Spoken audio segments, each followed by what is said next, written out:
Alright folks, welcome to another beer review. Going back over to Azvex, and we're having a look at Fridge Magnets, which is a pale ale clocking in at 3.8% ABV, brewed with Citra and Mosaic. I think this is the lowest ABV that I've had from Azvex, and I know some people can be a little bit like off against these lower ABV pales and stuff like that, but you know, you can be very pleasantly surprised. There's been some fantastic examples of beers such as this, so we shall see. Really do like the artwork on this one. I think I said in my unboxing video, I'm not too sure if this is like a specific reference to popular culture or who the designer is, whether they're like based on well-known illustrations, or I'm not too sure, but I do very much like that, and I think that would make a great sort of series of merch. But hey ho, it is what it is. So beer in the glass then, and it's certainly looking juicy, pulpy, thick. Just look at that, fantastic, luminous as the light captures it. But yeah, turbid, nothing's getting through that at all, like a solid block of colour.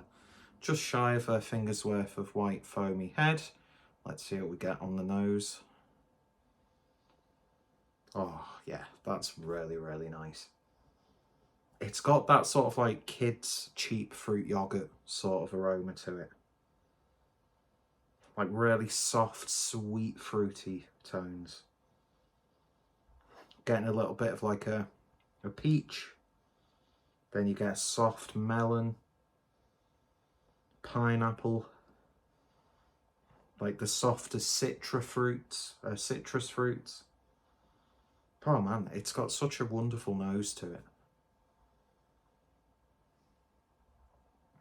So on appearances and on the nose, we're on to an absolute winner with this. So let's see how well Azvex can do a really low ABV pale. Cheers. I'm sure they've done multiple, but I think this is the first time I've had one. Anyway, shut up and drink it.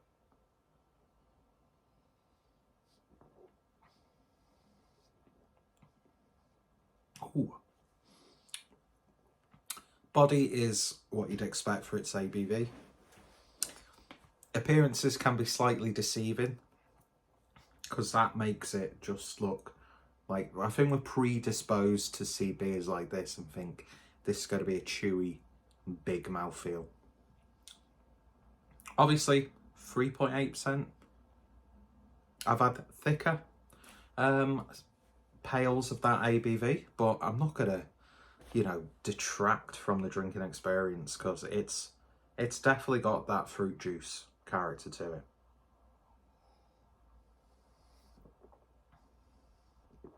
My god, it's almost like the hops are overriding the mouthfeel a lot of the times, and I think this plays into the whole thing of why a lot of people don't like really low ABV pale ales or like table beers, that sort of thing, is because sometimes the hops just get lost in the mouth, you know, that lack of mouthfeel, where it's got a watery texture and the flavours taste a bit watered down, really muted.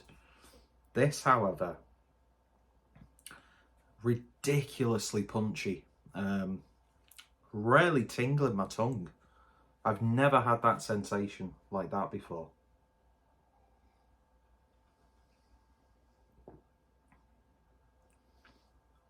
My god, you could just 4-pack, 6-pack, pint after pint.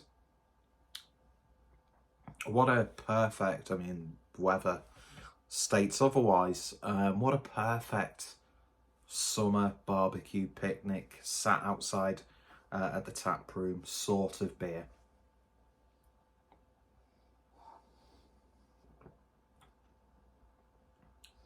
Nice, soft, sweet aftertaste. Very gentle bitterness there.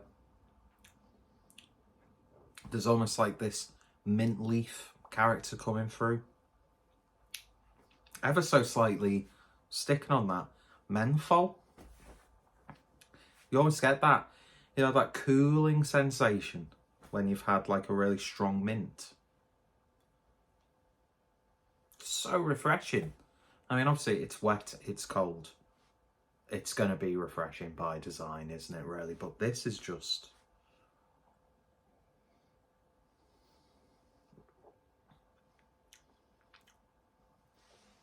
It's really quite sweet, actually.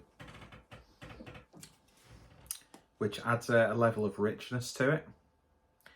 So maybe you might not want to sink 4 cans of it in quick succession. It might get a bit too overbearing in that regard.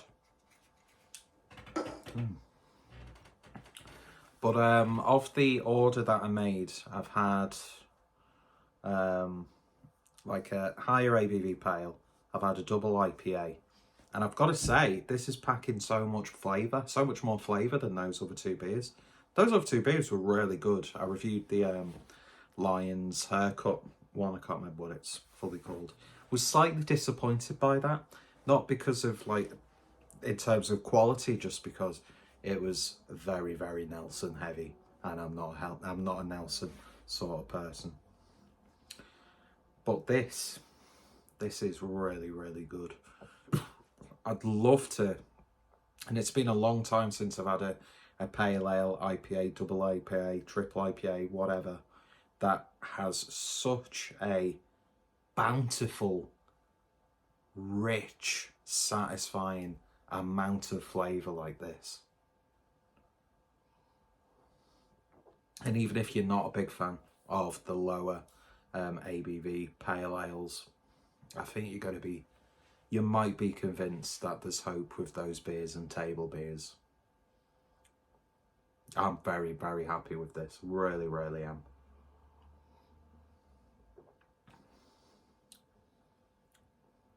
So it's got that sort of like bruised fruit character to it as well, which I always say, but I don't think I've ever put into words what I mean by that, or conveyed what I mean in an effective way. But no, this is terrific. It really, really is. Very, very happy with that. Fridge Magnets Pale Ale, 3.8% ABV. Citra Mosaic showcases those 2 hops remarkably, remarkably well. The utilisation of those hops in this beer is just absolutely fantastic. And it's one I would definitely, definitely, definitely have again. And I think this is one of those ones that they could easily release on a regular basis. You know, sort of like, not to reference other breweries' beers, but, you know, you put it out there like, you know, Sonoma from Track, which is obviously a completely different style of pale ale as well. But yeah. Lovely stuff. Lovely stuff indeed. Very much recommended. So if you have tried it, then let me know your thoughts, opinions down below. What's your take on like lower ABV pales? Do you have a preference for them? Do you not like them? Or do you just think, does it really matter? Doesn't really matter what the ABV is. As long as the beer tastes good, and this very much does so. Who cares? Do you know what I mean? But yeah, Azvex, their information will be in the description down below. Thank you all for watching. Yeah, got some other beers to get through from Azvex, including a beer that I'm probably overhyping for myself. Cacao Demon Imperial Stout. Not in work tomorrow. I got 2 cans. Very tempted to try a can tonight. Don't know though. Don't want to just drink it on a whim. But then again, I've never really understood why I sort of build myself up to wait to drink a beer. We've all got weird little habits, haven't we? But yeah, Azvex, we all know that they're a great brewery. And yeah, somewhat slow start with the 2 beers that I've got. Again, nothing to do with quality, just, you know, the first one, which was, can't remember what it was called. But it's going to happen a lot, isn't it? Like, loads of breweries, every brewery is putting out, you know, a hazy range of beers. So it's really hard to find something distinct. Which, if you're trying to look for that next big one, you've got to get through a lot of beers that taste the same. But in that same token, you know, it's like just the vast range and accessibility of beers at our disposal is just absolutely fantastic, isn't it, really? And yeah, very, very happy with the order so far from Azvex, and extremely happy with this beer. So thank you for watching. Made an awful noise inhaling as I was drinking then, but it is what it is. I am massively overweight, so cut me some slack. Cheers for watching, guys. You all take care, stay safe, and I shall hopefully see you next time with much less glare and reflection on my glasses. Bye-bye. Can't even press a big red button on a screen properly.